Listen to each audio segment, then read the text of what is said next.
दादू बाबू की कहानियाँ। बहुत समय पहले की बात है। एक राजा था। उसे अपनी तारीफें सुनना बहुत पसंद था। अक्सर वह दरबारियों से पूछा करता कि बताओ तुम सब किसके भाग्य से खाते हो। तो सभी एक स्वर में बोलते, महाराज आपके भाग्य से। ये सुनकर राजा फूले न समाता। दरबारी अक्सर राजा की इस कमजोरी का फायदा उठाकर और व्यर्थ की चापलूसी कर धन प्राप्त करते। एक दिन राजा के मन में ये विचार आया कि वो अपनी रानी और दोनों बेटियों से भी पूछे और उनके विचार जाने। राजा ने तीनों को बुलाया और वही सवाल दोहरा दिया जो वो अक्सर सबसे पूछा करता था। रानी और बड़ी बेटी ने भी वही उत्तर दिया जो सभी दरबारी दिया करते। ये सुनकर राजा को बड़ा गर्व हुआ और वो अपनी छोटी बेटी जो कि उसकी सबसे प्रिय थी उससे बोला, तुम क्यों चुप हो मेरी लाडली बेटी। बताओ मुझे कि तुम्हें जो सारी शान शौकत और ऐशो आराम मिला है ये किसके भाग्य से मिला है। पिताजी महाराज ये सब मुझे मेरे अपने भाग्य से मिला है। राजा को अपने प्रिय बेटी से ऐसे उत्तर की आशा बिल्कुल नहीं थी। सो वो गुस्से में तिलमिलाकर बोला, तुमने मेरा अपमान किया है राजकुमारी सुनैना। हम इसी वक्त तुम्हें देश निकाला देते हैं। एक जोड़ी साधारण कपड़ों के सिवा तुम्हें कुछ भी ले जाने की इजाजत नहीं है। देखता हूं तुम्हारा भाग्य तुम्हें क्या देता है। राजकुमारी सुनैना राजा आज्ञा का पालन करते हुए चुपचाप वहां से चली गई। राज्य की सीमा से बाहर निकल राजकुमारी सुनैना जंगल में चली जा रही थी। गर्मी और प्यास से राजकुमारी बेहाल हो रही थी। तभी उसकी नज़र जंगल के छोर पर एक झोपड़ी पर पड़ी। वो किसी तरह झोपड़ी के पास पहुंची और उसने आवाज़ लगाई तो एक बूढ़ी अम्मा ने झोपड़ी से निकलकर उसे पानी पिलाया। बूढ़ी अम्मा ने जब उसके बारे में पूछा तो उसने अपनी सच्चाई छुपाकर एक मनगढ़ंत कहानी सुना दी और अंत में बोली, इतनी सी कहानी है मेरी माँ जी, अब समझ नहीं आ रहा कि कहाँ जाऊँ। कोई बात नहीं बेटी, तू चिंता ना कर। मैं और मेरा बेटा ही यहाँ रहते हैं। जब तक तेरे पिछड़े माता पिता नहीं मिल जाते तू यहाँ रह हमारे साथ। राजकुमारी सुनैना ने बूढ़ी अम्मा को धन्यवाद किया। बूढ़ी अम्मा का बेटा शामू लकड़ियाँ काटकर गांव में बेच अपना और अपनी माँ का पेट भरा करता था। जब वो शाम को घर आया तो बूढ़ी अम्मा ने उसे सब बात बताई। उसने भी राजकुमारी को सांत्वना दी।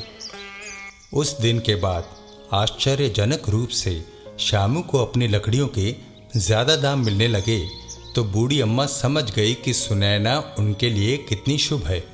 सुनैना भी वहाँ रहकर बूढ़ी अम्मा के घर के कामकाज में हाथ बटाने लगी। एक दिन शामू की माँ की तबीयत खराब हो गई। गांव के वैद्य जी की चिकित्सा से जब कोई लाभ ना हुआ तो वैद्य जी ने उन्हें शहर जाकर इलाज करवाने की हिदायत दी। उस वक्त शामू लकड़ी काटने जंगल गया हुआ था। सुनैना तुरंत उसके पास गई और उसे सारी बातें बताई। ये सुनकर शामू बड़ा परेशान हुआ कि पैसे तो उसके पास हैं नहीं तो वो शहर जाकर माँ का इलाज आखिर कैसे करवाएंगे। ये सोचते सोचते दोनों घर की तरफ जा ही रहे थे कि रास्ते में उनकी नज़र एक सांप पर पड़ी जो कटीली झाड़ियों में फंसा हुआ था। शामू ने किसी तरह उस सांप को आज़ाद किया। जब वो सांप वहाँ से चला गया तो वहाँ कुछ स्वर्ण मुद्राएं पड़ी हुई थी। अब शामू और सुनैना प्रसन्न थे क्योंकि अब वो शहर जाकर माताजी का इलाज करवा सकते थे। उसी दिन शामू अपनी माताजी और सुनैना को लेकर शहर चला गया। उसने एक घर का इंतजाम किया और माताजी का इलाज कराने लगा। कुछ ही दिनों में शामू की माँ स्वस्थ हो गई। एक दिन शामू अपनी माताजी और सुनैना को बाजार घुमाने ले गया। अभी वो लोग घूम ही रहे थे कि एकाएक एक हाथी ने आकर एक माला उसके गले में डाल दी। इससे पहले कि वो कुछ समझ पाता, हाथी के साथ चल रहे सिपाही उसे ससम्मान राजा के पास ले गए। वहां जाकर उन्हें पता चला कि जिस हाथी ने उसे माला पहनाई वो कोई साधारण नहीं बल्कि राजसी हाथी था, और जिसको भी वो माला पहनाता उसे देश का राजा चुन लिया जाता। अतः श्यामू को देश का राजा चुन लिया गया था। राज्याभिषेक वाले दिन ही श्यामू की मां की इच्छा से सुनैना और श्यामू का विवाह होना तय किया गया, जिसके लिए खास तौर से एक निमंत्रण पत्र सुनैना ने गुप्त रूप से अपने पिताजी को भी भेजा।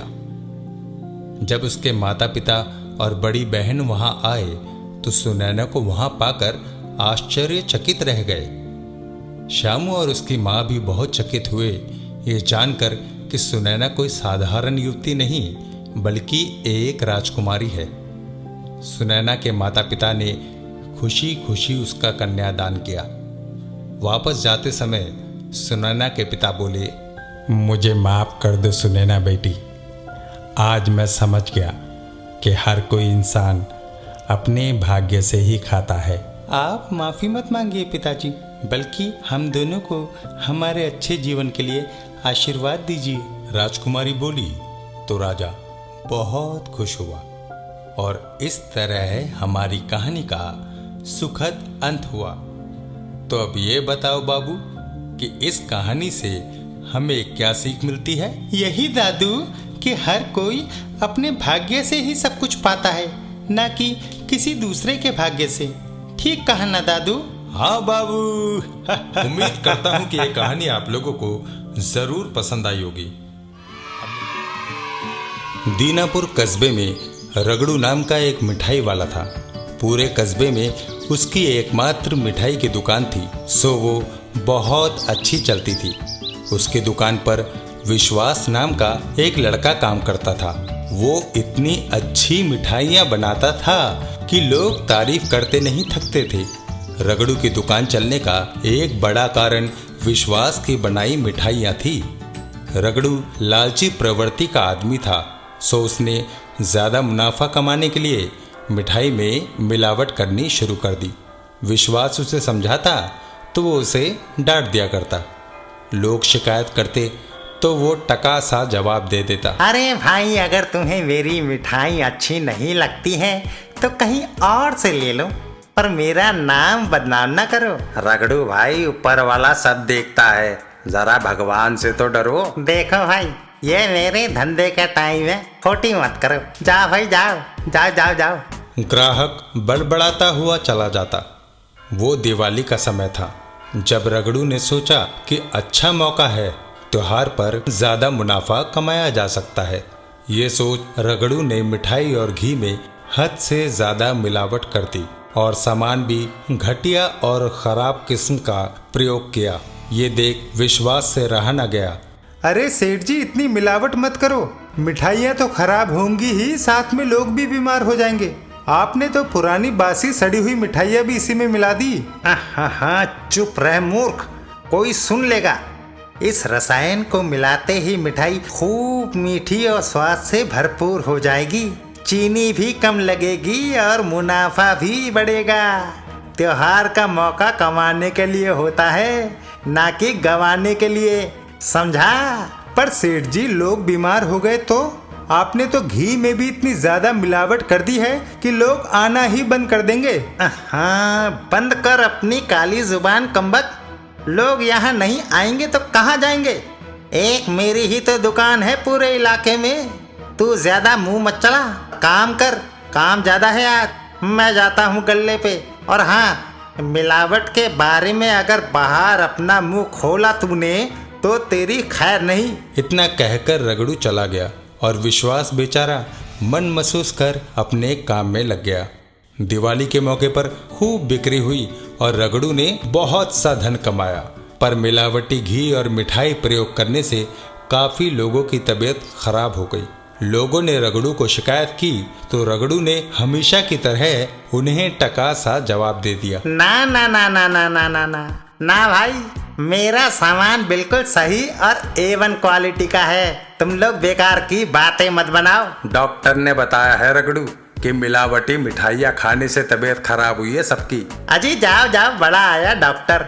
मैंने और मेरे परिवार ने भी खाई है मिठाइयाँ, हमारी तो नहीं हुई तबीयत खराब। कुछ भी बहाना बना लो रगड़ू, तुम एकदम घटिया और मिलावटी मिठाइयाँ बेचते हो। यहाँ खड़े होकर अफवाहें मत फैलाओ। अगर ऐसा लगता है तुम लोगों को तो मत आओ मेरी दुकान पर। हाँ, नहीं आएंगे। चलो भाइयों, इसे तो समय ही सबक सिखाएगा। हाँ, जाओ जाओ, बड़े आए सबक सिखाने वाले। ये सब देखकर विश्वास को बड़ा बुरा लग रहा था, पर वो कर भी क्या सकता था। आखिर एक दिन रगड़ू को उसके कर्मों की सजा मिली। पुलिस ने दुकान पर छापा मारकर रगड़ू की दुकान सील कर दी और खाने की चीजों में जानलेवा मिलावट करने के आरोप में रगड़ू को जेल हो गई। विश्वास, जो कि दुकान बंद होने से बेरोजगार हो चुका था, उसने अपने बचाए पैसों से एक छोटी सी मिठाई की दुकान खोली, जो जल्दी ही उसकी ईमानदारी, मेहनत और मधुर स्वभाव के चलते एक बड़ी दुकान में बदल गई। इधर जेल में बंद रगड़ू अपने किए पर पछता रहा था। तो अब बताओ बाबू कि इस कहानी से क्या सीख मिलती है? यही दादू कि अब रगड़ू चाहे कितना भी पछता ले, कोई फायदा नहीं। अब पछताए होत क्या जब चिड़िया चुग गई खेत। सही कहा ना दादू? हाँ बाबू। दोस्तों, अगले हफ्ते मिलेंगे एक नई कहानी के साथ। तब तक के लिए हमको विदा दीजिए और अपना ख्याल रखिए। धन्यवाद।